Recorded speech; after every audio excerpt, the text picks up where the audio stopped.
दोस्तों, इजराइल और हमास के बीच गाजा पट्टी में चल रहे मुकाबले के बीच अब ईरानी फाइटर्स ने इजराइल के ऊपर एक और बड़ी कार्रवाई कर दी है। खबर यह सामने आ रही है कि इजराइल के हाइफा टाउन के ऊपर ईरानी समर्थित फाइटर्स ने इराक से एक बैलिस्टिक मिसाइल है, जिसके चलते इजराइल के अंदर जबरदस्त नुकसान हुआ है। उसका एक छोटा सा वीडियो क्लिप मैंने आपको स्क्रीन पर दिखाया है। इसका पूरा वीडियो हम आगे आपको दिखाएंगे। साथ ही साथ कई और अहम खबरें आपके सामने रखेंगे जो गाजा के अंदर हमास इजराइल के बीच चल रहे वॉर को लेकर।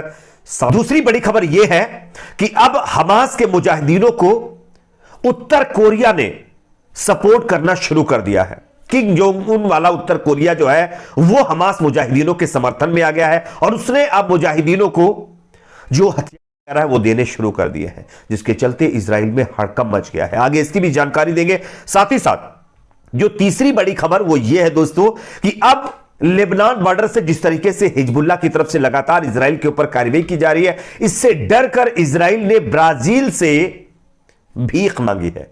किस चीज की, ये आगे आपको दिखाएंगे। साथ ही साथ हमारे देश से भी एक बड़ी खबर है जहां पर एक बीजेपी के नेता का विवादित बयान सामने आया है। बीजेपी के नेताओं ने जिस तरीके से कुछ महीनों से लगातार विवादित बयानों का एक सिलसिला जारी कर रखा है, इसी बीच कर्नाटक के अंदर एक बीजेपी के नेता ने कहा है कि मुसलमानों को अपनी मस्जिदों को खाली कर देना चाहिए वरना कितनों को खत्म किया जाएगा ये हम नहीं जानते। आगे बीजेपी नेता के बयान को भी सुनाएंगे। उससे पहले एक छोटी सी रिक्वेस्ट आपसे करेंगे दोस्तों, अगर आप भी चाहते हैं कि इस तरह से विवादित बयान देने वाले नेताओं के खिलाफ कड़ी से कड़ी कार्रवाई होनी चाहिए तो कमेंट सेक्शन में इस पर अपना फीडबैक जरूर दीजिए। इस वीडियो को ज्यादा से ज्यादा लाइक, शेयर, चैनल को सब्सक्राइब जरूर कर लीजिए। बात करेंगे पहली खबर की। स्क्रीन के ऊपर एक वीडियो मैं आप लोगों को दिखा रहा हूं, यह वीडियो आप लोग देखिए। ईरानी जो है फाइटरों की तरफ से यह वीडियो जारी किया गया है जिसमें दावा किया गया है कि इजराइल के हाइफा टाउन के अंदर ईरान की तरफ से जबरदस्त कार्रवाई की गई है जिसमें इजराइल को भारी नुकसान हुआ है। आप सब जानते होंगे इजराइल ने कुछ दिन पहले सीरिया के अंदर घुसकर ईरानी कुछ मुजाहिदीनों को खत्म किया था और उसका बदला लेने के लिए ईरान ने कसम खा रखी है कि इजराइल और अमेरिका से इसका बदला हम लेकर रहेंगे। और उसकी शुरुआत यहां पर ईरानी फाइटर्स के द्वारा, जो ईरानी समर्थित फाइटर्स इराक के हैं उनके द्वारा उसका जो है बदला लेना शुरू किया जा चुका है।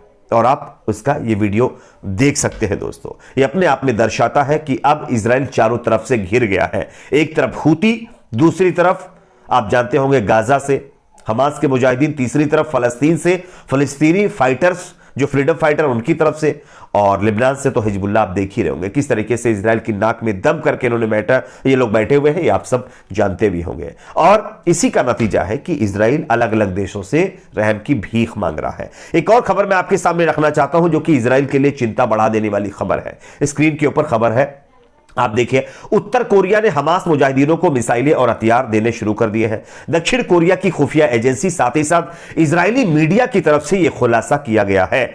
आपको बता दें कि गाजा के जो हमास के मुजाहिदीन है उनकी तरफ से यह साफ पहले कहा जा चुका है कि उत्तर कोरिया रूस और चीन के हथियारों के साथ ही वो इजराइल के जो यहूदी सैनिक है उनसे मुकाबला कर रहे हैं। और उसी का एक तरीके से रिजल्ट यह है कि अभी तक इजराइल गाजा के अंदर इस मुकाबले को जीत नहीं पाया है। और अब उत्तर कोरिया ने खुलेआम हमास का समर्थन किया है। हमास को जो जरूरी चीजें हैं जो वॉर में लगती है उसको देने की शुरुआत कर दी है। तो ये अपने आप में इजराइल की उल्टी गिनती शुरू करने वाली खबर है। एक और खबर दोस्तों आपके सामने रखना चाहता हूं जो कि सामने आ रही है। इजराइल ने अब जर्मनी के सामने भीख मांगी है। किस चीज की, स्क्रीन के ऊपर खबर मैं आपको दिखा रहा हूं, आप देख सकते हैं। Israel is demanding the deployment of German army force on the border with Lebanon.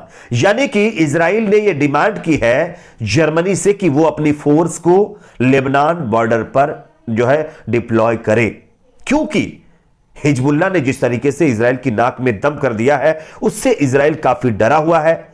2 दिनों से लगातार हिजबुल्लाह ने 100 से ज्यादा इजरायली टाउनों को निशाना बनाया जिसमें कई इजरायली सैनिकों के साथ साथ इजरायली मिलिट्री के जो बेसेस हैं उनको भी ध्वस्त किया है। साथ ही साथ कई आम नागरिकों को भी नुकसान पहुंचा है।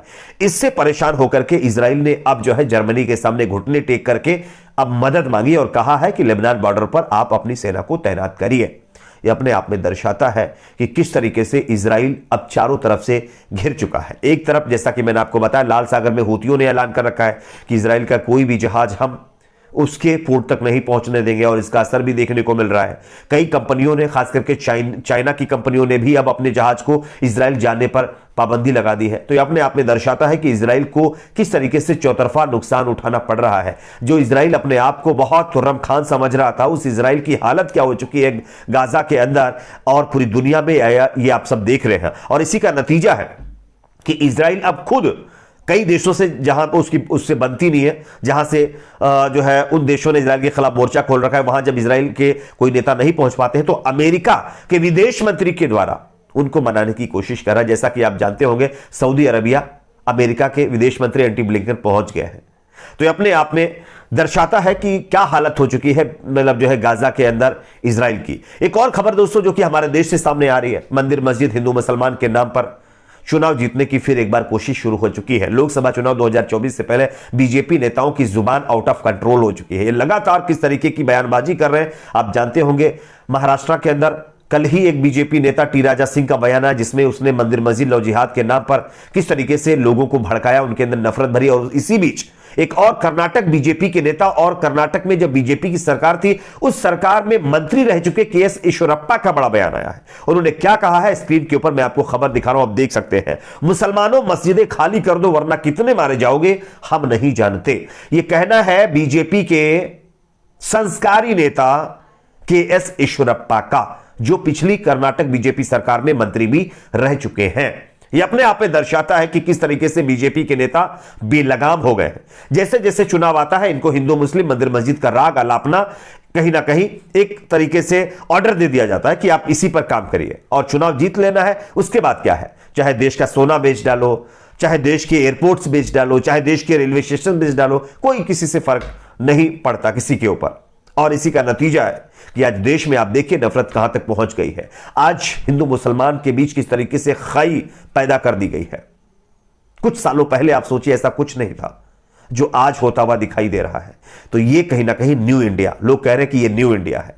क्या इसी तरीके से न्यू इंडिया बनाया जाएगा जहां पर हिंदू मुसलमानों को आपस में डिवाइड कर दिया जाएगा, मंदिर मस्जिद को अलग अलग वे से देख करके एक दूसरे के खिलाफ बना दिया जाएगा? क्या यही न्यू इंडिया है? इसी तरीके से सबका साथ सबका विकास होगा? ये लगातार लोग सवाल कर रहे हैं। अफसोस तो इस बात का होता है कि जिन लोगों के ऊपर ये जिम्मेदारी है कि इस तरह के विवादित बयान देने वाले नेताओं के खिलाफ कार्रवाई करें, वो इनकी वाहवाही करते हैं, ऐसा लोग आरोप लगा रहे हैं। इस पर आपकी क्या राय, कमेंट सेक्शन में जरूर बताइए। वीडियो को लाइक शेयर, चैनल को सब्सक्राइब जरूर।